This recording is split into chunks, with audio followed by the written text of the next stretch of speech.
ये बात तो हमें माननी पड़ेगी कि रशिया और यूक्रेन युद्ध ने हमें फिर से काफ़ी करीब कर दिया है। रूस भारत के बीच जो दूरियां बढ़ रही थी वह धीरे धीरे कम हो रही है और दोनों ही देश पुराने अवतार में आते जा रहे हैं। यूक्रेन युद्ध के कारण रसिया वेस्टर्न देश से काफ़ी आइसोलेट हो गया है और रूस को भारत की इस समय काफ़ी सख्त ज़रूरत है। इसलिए रूस की गवर्नमेंट और प्रेसिडेंट पुतिन एक के बाद एक धमाकेदार ऑफर्स भारत को दे रहे हैं। न्यूज़ निकाल कर आ रही है कि रूस ने भारत को सिविलियन प्लेस की मैन्युफैक्चरिंग का एक ऑफर दिया है, जो कि अपने आप में काफ़ी इंटरेस्टिंग है। दरअसल भारत की सरकार पिछले काफ़ी सालों से कोशिश कर रही है कि बोइंग या फिर एयरबस कंपनी भारत में आकर यहाँ पर अपना मैन्युफैक्चरिंग प्लांट सेटअप करे और यहाँ पर आकर मेड इन इंडिया के तहत अपने प्लेस को मैन्युफैक्चर करे। भारत के एयरलाइन कंपनी से पिछले कुछ सालों में 1000 से भी ज़्यादा की संख्या में कमर्शियल प्लेन के आर्डर प्लेस कर लिए हैं, लेकिन बोइंग और एयरबस ये दोनों कंपनी भारत में अपना मैन्युफैक्चरिंग प्लांट या फिर फाइनल असेंबली लाइन सेटअप करने से इनकार कर रही है।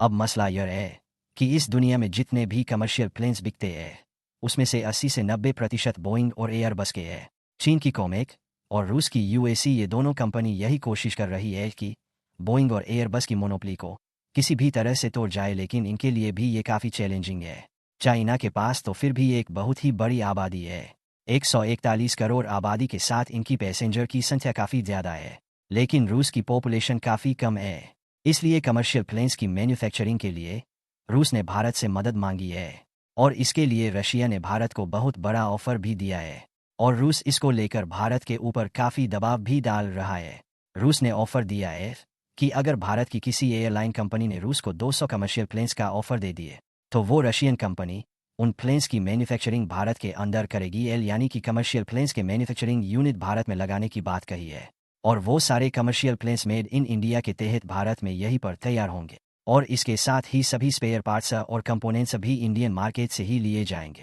और उन एयरक्राफ्ट्स की रिपेयरिंग और मेंटेनेंस भी रशिया भारत में करने को रेडी है। और इसके साथ ही रशिया का कहना है कि वो इसके लिए भारत को टेक्नोलॉजी भी देने को रेडी है। अब देखना होगा कि रूस और भारत में कितने % टेक्नोलॉजी ट्रांसफ़र होगी, वो दोनों देश के नेगोशिएशंस पर डिसाइड कर लेंगे। रशिया भारत को जिन कमर्शियल प्लेन्स का ऑफर दे रहा है MC-21 और इल्यूशन 114 इनमें से एक लॉन्ग डिस्टेंस कमर्शियल प्लेन है और दूसरा शॉर्ट डिस्टेंस। MC-21 थोड़ा बड़ा प्लेन है और इसकी रेंज 6000 किलोमीटर तक की है और सीटिंग कैपेसिटी 211 तक की है, जबकि जो इल्यूशन 114 प्लेन है वह थोड़ा छोटा प्लेन है और इसकी रेंज 1000 किलोमीटर और सीटिंग कैपेसिटी है 68 है। रूस ने तो खैर भारत को ऑफर दे दिया है, लेकिन ऐसा लगता नहीं कि भारत की कोई प्राइवेट एयरलाइंस कंपनी रूस से कमर्शियल प्लान्स परचेज करे, क्योंकि उनको अपने वह प्लान्स अमेरिका और बाकी नाटो देशों समेत इंटरनेशनल रूट पर भी फ्लाई करने होंगे। और अगर कल को अमेरिका और उसके दोस्त देश सिक्योरिटी रीजन्स का बहाना मारकर रशियन ओरिजिन की कमर्शियल प्लेन्स को बैन कर दिए